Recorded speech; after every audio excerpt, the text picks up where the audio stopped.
The grocery store hostage situation. I was at a crowded H-E-B on a Saturday morning with my 4-year-old daughter, Maya. Maya is usually an angel, but she has one weakness: the blue popsicles.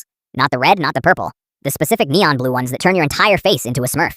I told her no, because we had literally just come from the dentist. I thought that was a reasonable boundary. Maya, however, decided that this was the hill she was going to die on. She didn't scream. She didn't throw a tantrum. Instead, she stopped dead in the middle of the frozen foods aisle, gripped the handle of the freezer door, and started whispering. "Please, don't hurt me again," she whispered, just loud enough for the elderly couple looking at frozen peas to hear. "I'll be good. I promise I'll be good this time. Don't be mad." The execution. My blood turned to ice. I looked at the couple. They looked at me like I was a monster from a Victorian novel. I leaned down and said, "Maya, honey, what are you talking about? We're just talking about popsicles."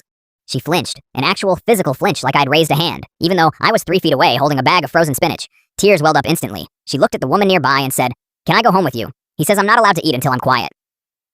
The store felt like it went silent. A manager appeared out of nowhere. I swear they have a creepy dad alarm in the back.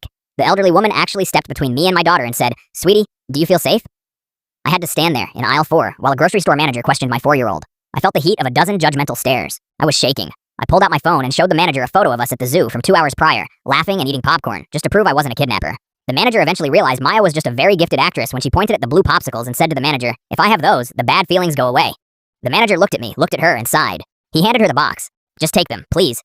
As we walked to the checkout, Maya was skipping.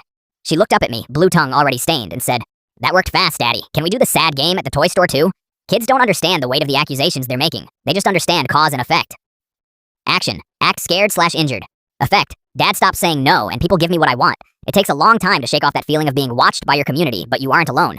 Every parent has a "I can't believe they just did that to me" story. Yours just happened to involve a playground audience.